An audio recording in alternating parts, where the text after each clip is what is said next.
Hi, this is Joachim Kans, the singer of Hammerfall, and you're watching CMS TV.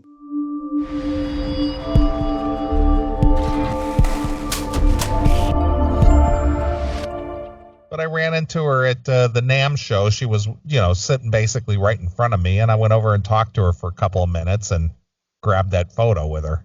He said, "Hey, baby." But she always remembers me, though. Well, that's nice. I'm sure she's not. I don't know her. I just don't know her. I because I wasn't a fan, I did not go out of my way to see her. I'm sure, the funny part is I'm positive that she played probably a half dozen shows that I was at, but I used to stay in the parking lot if I hated the fucking opening band. I would just drink, we would bring a case of beer or two and we put it in the trunk and we'd get to the show and we would just figure, well, the main band's going to go on at like 8:30 or so we'll go in at 8:30. I getcha. And then we would just drink our way to 8:30, and we always missed the fucking opening bands. See, that's the whole difference between you and me as far as our live show experiences. Your live show experiences always involve copious amounts of alcohol. Fucking right, yeah. But me, I actually went to see the band and see the show and listen to the music. It was never about the whole party and the drinking and all that, because I never did that. I'm too hypercritical when I'm sober. When I go to a show and I'm sober, I'm way over critiquing everything. When I go to a show with a good buzz, especially now, I mean, in the old days, I used to get fucked up. But now I just have like a few drinks, 3-4 drinks at a show. And I like that because I get nice and smoothed out. And then I just kind of let the music sort of flow. Like, I'll tell you one that probably I would have not liked as much if I hadn't been kind of buzzed up a little bit. Okay. Was Glenn Hughes. All right. I saw Glenn Hughes do the Deep Purple show. Kelly and I both, we had like 3 or 4 drinks before we left. And then we had like 2 drinks there. So once we got there, got in our seats and had a couple of doubles, it was like, all right, got a nice buzz going. Got that psychedelic lighting going on. Right. Hughes sounded awesome. Or maybe he didn't, but he sounded awesome to me. It was just like, it might not have even been a very good show, but as long as I was kind of buzzed up, it sounded great to me. Well, I'm not going to lie to you. When I got the MP3s, I was less enthused about the show as than I was when I was sitting there watching it. Okay.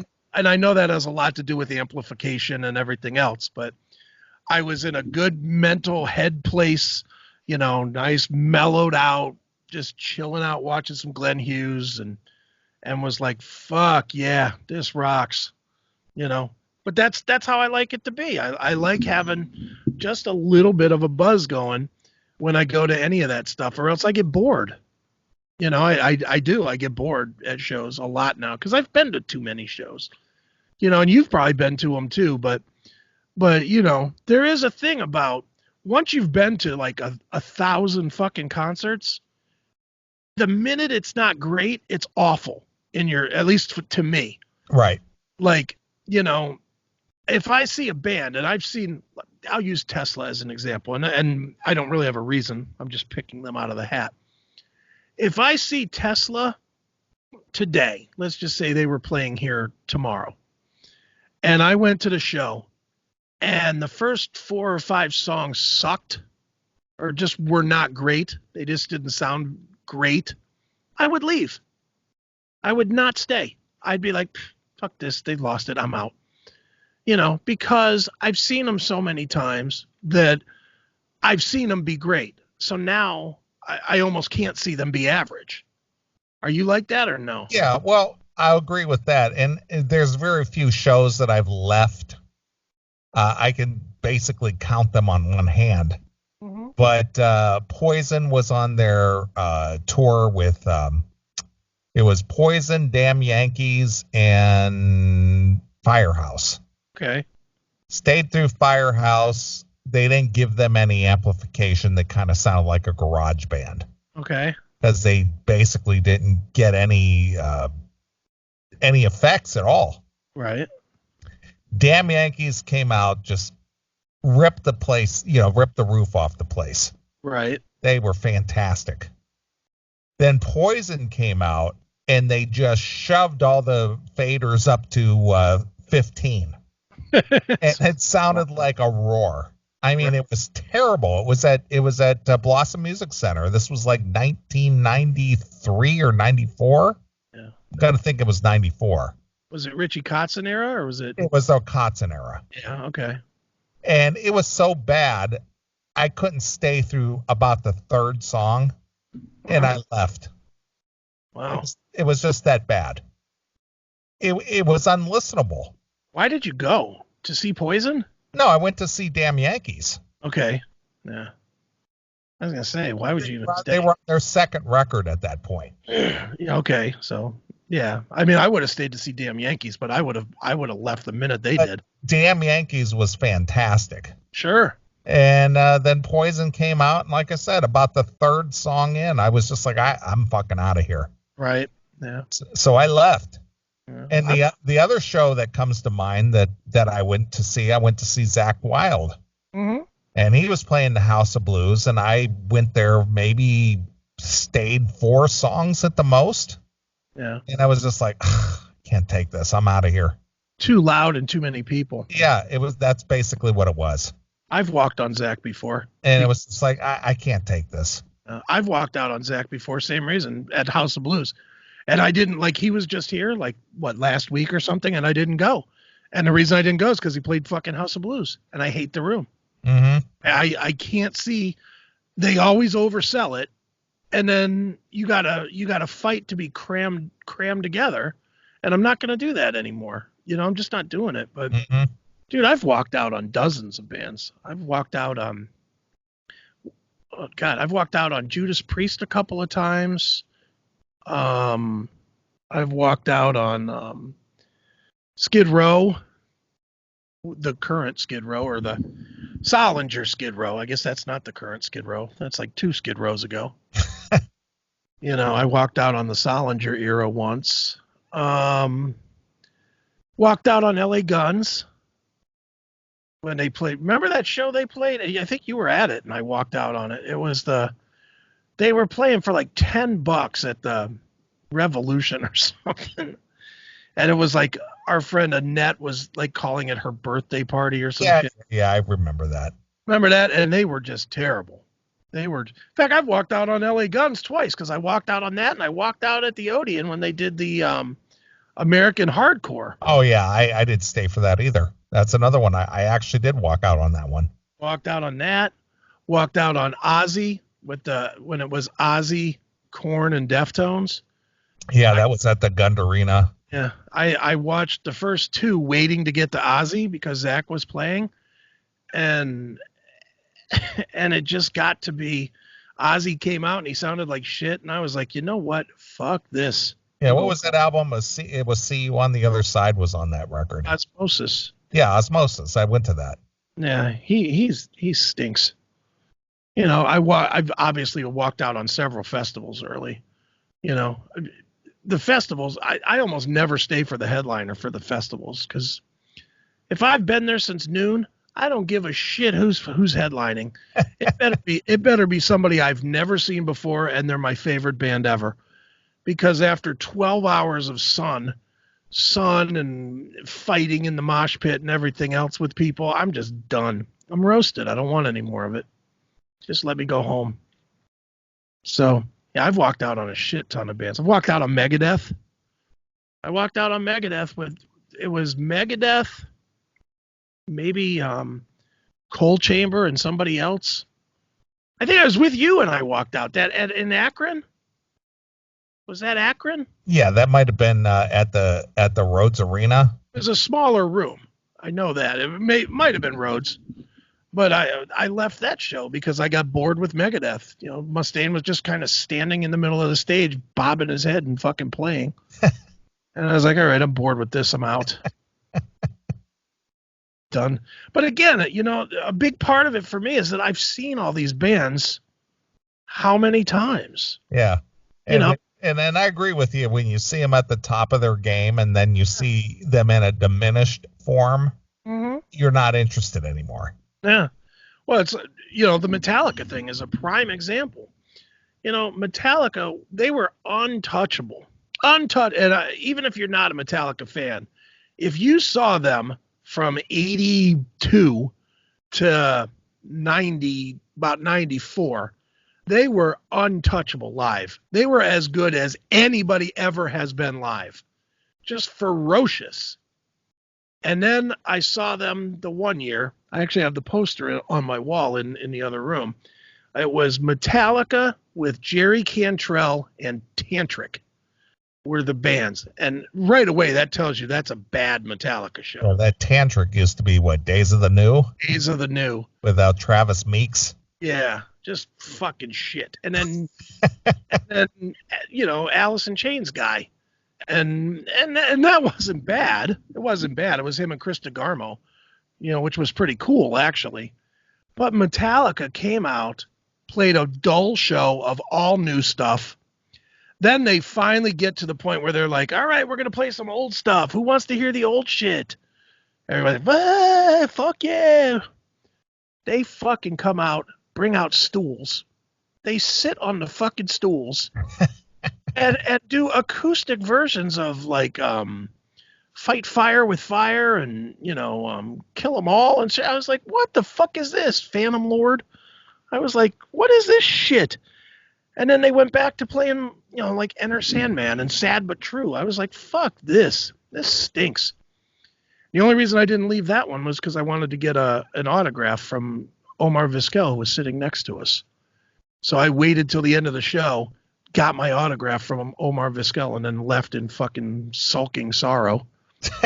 Because I was pissed off that I fucking wasted all that time at that fucking show. It was just a shitty show. Mm-hmm. Yeah, I've walked out on bunches of bands. I think I walked out on an Iron Maiden show, what was it, like 10 years ago when they were doing that full, which Matter of Life and Death? That might have been it. No, the one with These Colors Don't Run. That wasn't a Matter of Life and Death. That was, what was that album called? I don't even remember. It wasn't The Book of Souls, was it? That's the most current one. What is that album called? It's got the cannon on the cover. Not Dance of Death, not Matter. Where's Iron Maiden wiki? I'll know it as soon as I see it. I can't believe I'm spacing on this. That's one of those records I don't listen to anyway, so it's the one I don't know. I think I walked out about maybe halfway through that one. Yeah, that was a bad show for you too, because that not only was that, a bad album, but didn't you also have to sit through like Bullet for My Valentine or something? Yeah, they did open. Oh, that's painful there. Oh, it was a Matter of Life and Death. All right, yeah, it was a Matter of Life and Death. Yeah. Yeah. That's a bad show there. Fucking Bullet for My Valentine followed by them playing that fucking dog of a record. Woo. Yeah, pass. Although it does have that tribute to Richie Blackmore on that. Did you know that? No, I wasn't aware. The song's called The Pilgrim. Yeah, neither do I care. Yeah, that's a tribute to Richie Blackmore. It's The Pilgrim. Yeah. Anyway, that's where that is.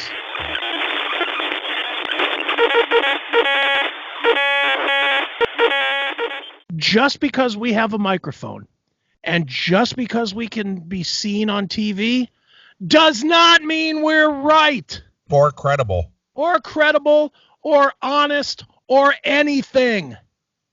It doesn't mean shit. Every one of you dick fucks that are listening on your iPhone right now or are listening on a laptop that has a camera or whatever, you are every bit as capable and credible to make your statement as Rachel Maddow or Anderson Cooper or Shepard Smith or whoever the fuck. They're no more credible. Their words don't mean more. We're all just a bunch of douches. Every one of us. and you're literally taking your cue from a fucking flashlight that is flashing signals at you in your face. You're fucking stupid if you take any message from anybody other than your own personal beliefs. You can assess what they say, but if you ever take a message from anybody other than assessing it yourself, you're a fucking dummy. Period. That's all. Or you're just lazy. Yeah, well, which makes you an idiot. Yeah. I saw it on Facebook, so it must be true. Yeah. The blips on my screen told me to think this way. Are you fucking crazy? I saw it on Twitter, man. Yeah. You're just a fucking idiot. That's what you are. If I fucking hold a flashlight in your face and go boop, boop, boop, boop, boop, that shouldn't make you think, well, I hate black people now, or gays are wrong, or gays are right, or anything. You know what it should be? It should be, dickhead, get that fucking flashlight out of my face. That should be your answer. Right. God damn, people stink. Mm-hmm.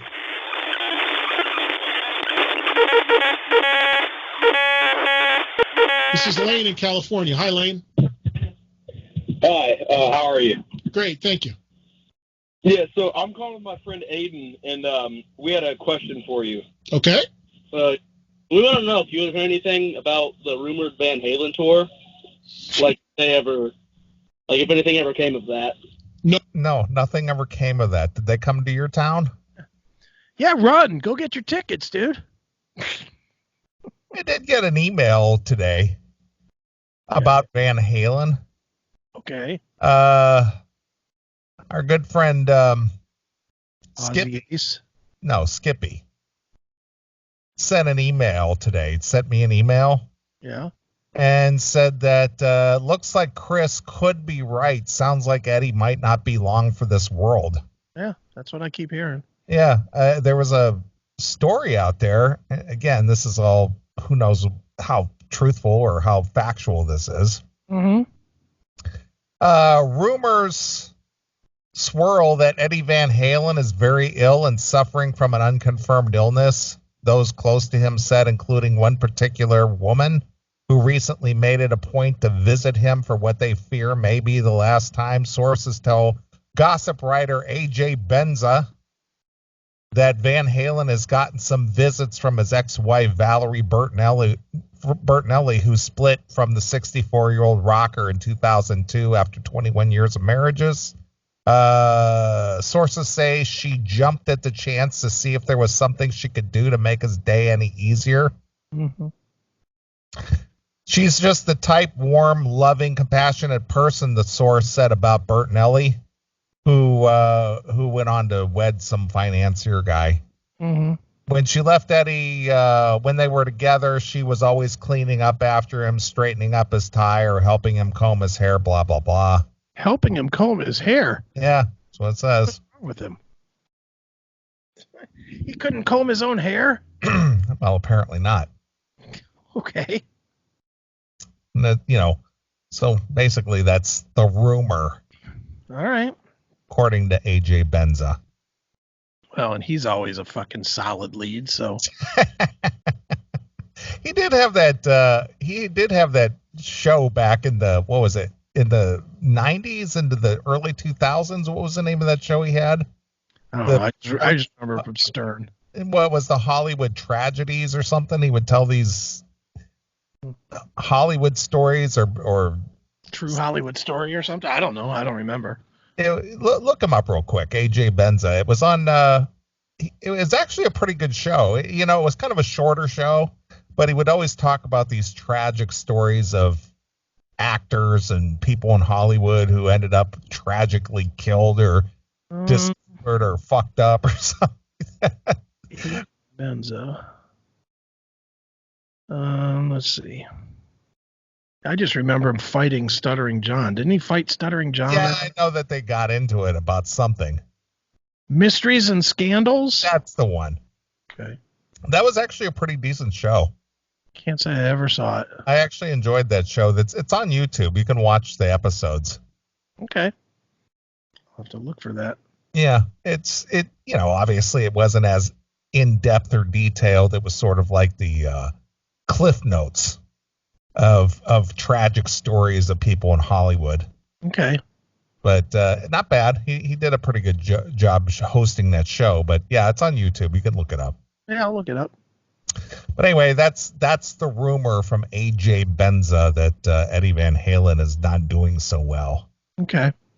All right, here we go. And say hello to Eric. Eric, you're our first caller. How are you? Oh, wait a minute. That somehow went back to where. Let's go back to here. Like if anything ever came of that. No, nothing came of it, unfortunately, Lane. I mean, the latest rumor is they may tour next year. Yeah, Eddie. AJ Benza says no.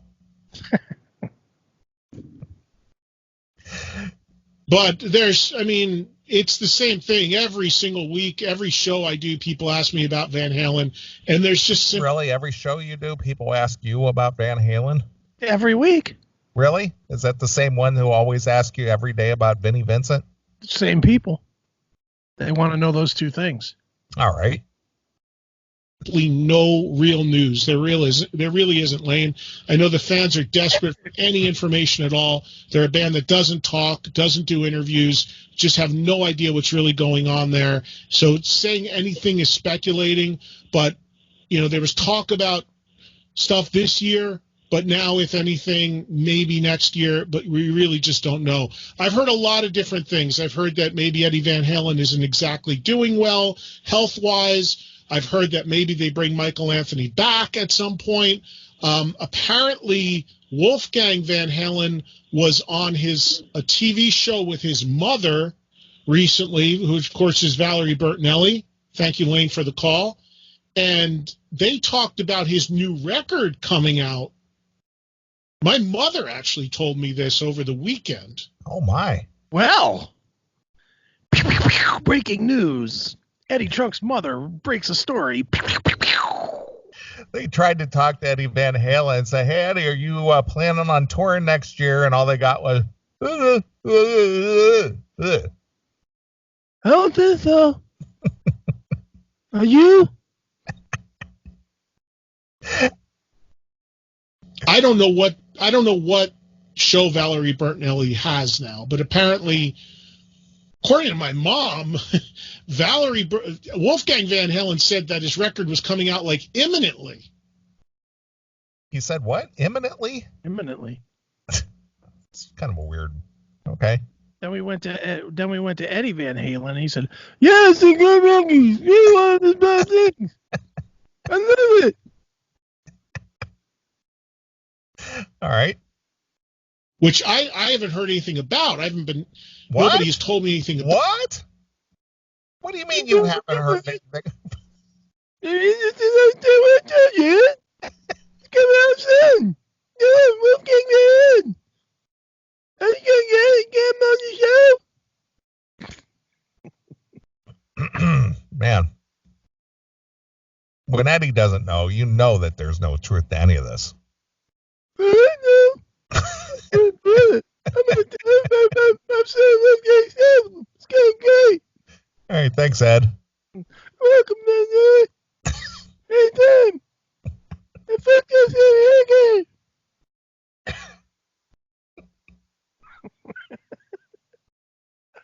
About that, nobody has released any music from it. So I can't believe that would be the case.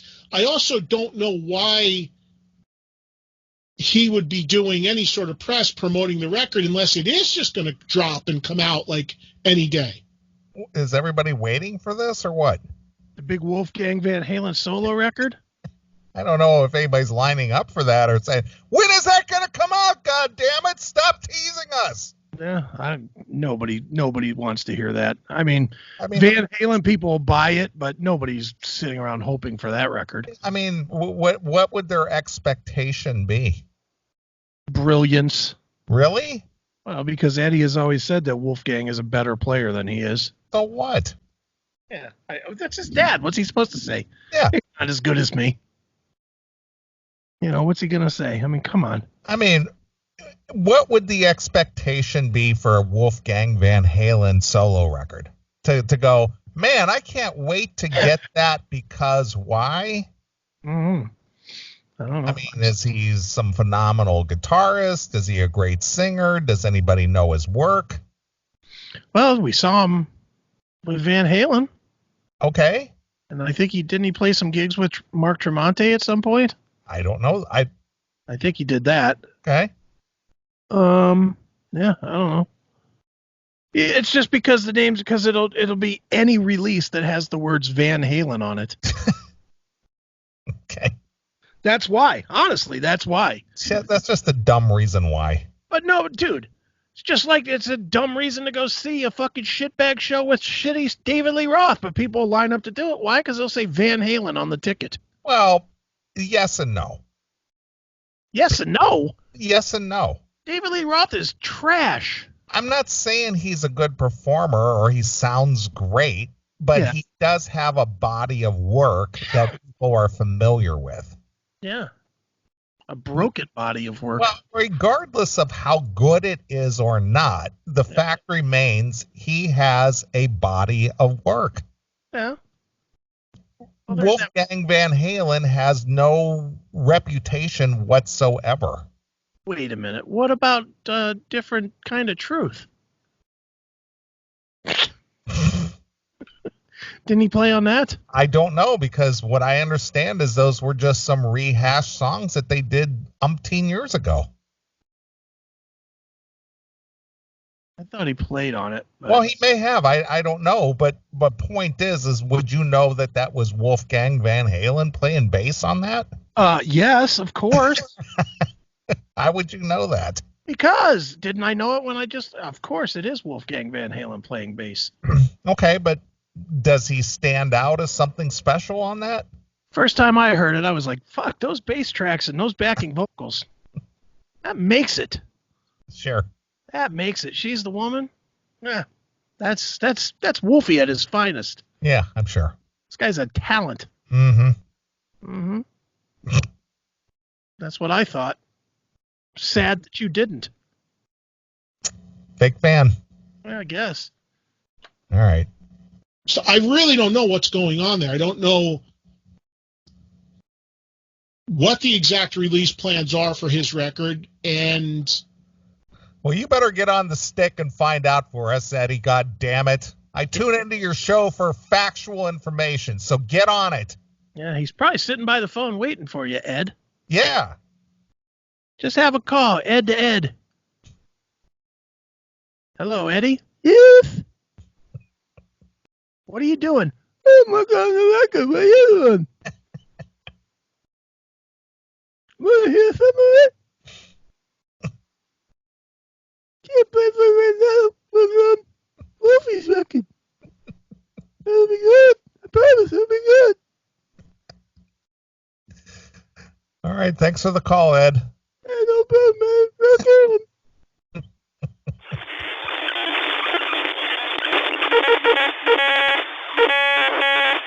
So here's an interesting thing. When I lived in California, and there was a lady who worked at the mall. She had a corner flower stand at the mall. Okay. And I used to buy flowers for chicks and stuff, and so I'd swing through there because it was real convenient. And she was a real nice lady, and I'd chit chat with her a little bit, and she would always ask me, what do you do? And it's just like, I do this, that, and the other. I work at this club and things. And she goes, she says, I used to be a in-home medical care. Okay. And I visiting nurse type thing, And she says I was the visiting nurse for a very popular singer-songwriter. Okay. And I was just like, well, who wasn't? She goes, yeah, I'm not really supposed to talk about that. I can't really say. And so after I got to know her, after a while, I got to know her to where we got to be kind of pretty good friends. Sure. And she finally told me it was Tom Johnson. Wow. And she told me about how bad off he was, with the, recovering from his drugs and all that. And she said she goes, I would go to the house to check up on him and, see what he needed and all these other things, and hey, sit down and listen to this new song. And she goes, to tell you the truth, it just wasn't very good. But then they got back together in, what was it, 89 for the Cycles tour. They put out that comeback album. Yeah. Yeah. They had the song The Doctor, and Little Taste of Love, and a couple of songs. Yeah, that was after Michael McDonald decided to be solo Michael McDonald, right? Well, no, the Doobies broke up. They broke up in like 82, I think. It was like 82 or 83. Yeah, because the one guy and Michael McDonald hated each other. The other, whoever the other guy that was like the original member, Pat something. Yeah, Pat Simmons. Yeah, hated each other. Yeah, so but they had a big farewell show where all the former members came out and performed. Right. And they broke up. They were basically, I think this last show was like in 83, and then the original, the nucleus of the original or the most popular lineup of Doobie Brothers reconvened, and I think it was 89, if I'm not mistaken. Am I the only one that thought that the Michael McDonald years sucked? I hated that. Well, but see, they went for more of a mainstream pop thing. Yeah. Because Michael McDonald used to be a sideman with Steely Dan. Right. And so, when Tom Johnson was having his issues, they needed somebody to come in, and actually Michael McDonald was in the band at the same time Tom Johnson was, until Tom had to leave the band and get off the road. Right. Yeah, I just Michael McDonald. But they had some huge radio success, whether you enjoyed it or not. But they had a big pop success with Minute by Minute and all that stuff. I keep forgetting. Is that them, or is that him solo? Oh, that's him solo. Oh, I don't even know. I just know I liked them when they were another band. I liked them when they were drug addicts. I loved drug addict Doobie Brothers. I didn't like keyboard Doobie Brothers at all. Right. Well, again, they were just moving with the times. Yeah, not a huge fan of that. Yeah, so, Michael McDonald came in 77 or 78, I think. And, they had success between 78 and 83 when they called it a day. Yeah. Yeah, I mean, they made it sound like they didn't miss a beat with him. Mm-mm. But I just don't like his voice at all, on anything, on solo, on Doobie Brothers, whatever. I'm not a fan of him. Well, regardless, they made a change there and it did change their sound, and it did change their approach to where they became more of a, mainstream, almost pop band rather than just a blue collar rock band. Yeah, and they even said they were interviewing the guys, and they said, well, after Michael joined the band, it became a job. Yeah. It was going to work. It wasn't having fun. It was just going to work. Mm-hmm. And they all hated it. They all. But the thing is that, once again, money talks when you get signed to multi-record deals and are getting a lot of radio play. Yeah. It's like, so what are you going to do? Are you just going to say, yeah, I'm just going to let that success pass me by, whether I like it or not? Yeah, I'm going to start over as the bassist from the Doobies. Yeah, that'll help. Yeah. That'll get you interviews, but it won't sell one fucking record. Right. Yeah, I was the bassist in the Doobie Brothers. Were you? How about that?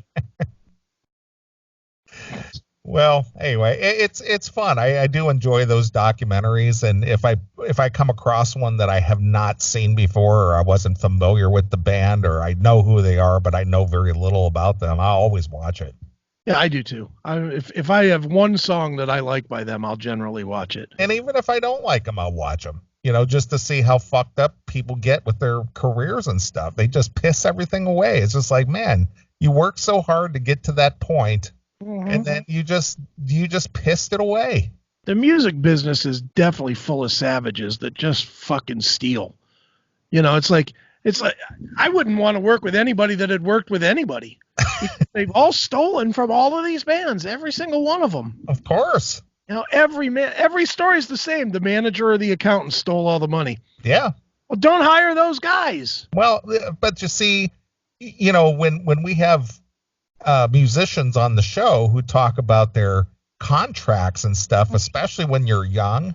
Yeah. It's just like, man, I'm just thrilled to be signed, but they don't even realize what they're signing. They're just saying, oh, I got a record deal. Hey, and that's all they care about. And it's like, what do you mean we got to give away 90% of what we make? Yeah. And there's always a vulture that's just willing to steal from a young, stupid kid. Well, look at Black Sabbath and Don Arden. Mm-hmm. If Black Sabbath were doing, making a lot of money. They were making a big splash in the late 60s, early 70s. And, they were quote unquote living the life because they were poor boys from Birmingham. And, anything was better than 5 cents a day. If you got $3 a day, it was like, man, we're rich. Yeah. Rocking. Yeah. And so, but, the whole thing is that they started thinking, hey, we got to be making more money than this, don't you think? An awful lot of asses in front of us. Why aren't we getting any money? Yeah, we're only getting they're giving us like $5,000 a week. Do you think we're making more than that? Wait a minute. These tickets are $10 each. There's 20,000 people. How do we only make $5,000? But yeah, even in the Black Sabbath one, they talk about, questioning the finances and the management of, where did all that money go? Yeah. I don't know. Don Arden somewhere. Yeah, they were happy at the beginning because it was way more than they had as kids, but then they got older and it was just like, yeah, we've been doing this for like 7 years and, I don't have that much. So where is all the money? I wonder if that's why they all get into these bad drug habits too, is because these fucking managers are okay with them being all fucked up so that they can't keep track of anything. Yeah, they don't question anything. And there's like, fuck, free weed, dude, free coke. And that's what the guys in Black Sabbath were saying. Yeah, man, we had weed, we had coke, we had naked chicks, we were gigging, we had a couple of nice cars. Mm-hmm. What else could you want out of life? Doing lines of blow off of strippers 3 a night. Yeah. Why would I be worried about my paycheck? Yeah. It is amazing how many people fucking blow all their money, though. Mm-hmm. They all do. It's amazing how few have actually kept any money. Well, I mean, even look at guys like an Elton John. Mm-hmm. That guy filed bankruptcy, I think, twice. Yeah. Mm-hmm. Well, dude, look at pretty much every band from the 80s. Every one of them has been broke at some, not everyone, but damn near every single one of them. Guys that sold a shit ton of records and still have to tour 40 years later. Yeah. Like Slaughter. And I don't know what they did with their money at all, but I would have thought, they had a good 5-year run where they were huge. And everybody loved them, and, they were on MTV all the fucking time. They were selling a lot of records. They were selling out tours, and they're still having to tour now. Yeah, well, Dana Strum, I don't think he needs the money because from what I understand, at least I've spoken with him on a couple of occasions and whatnot, but he's a shrewd investor. I think he owns like a bunch of properties and things in Las Vegas. Mm-hmm. Yeah, I've heard that. Yeah, so he's like a real estate guy, and he does all right, and he plays music just for the fuck of having fun.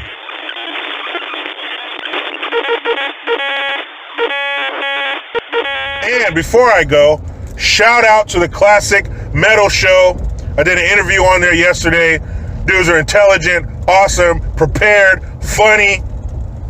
Please check them out. Classic Metal Show. I am Jericho Green. Man, I'm out.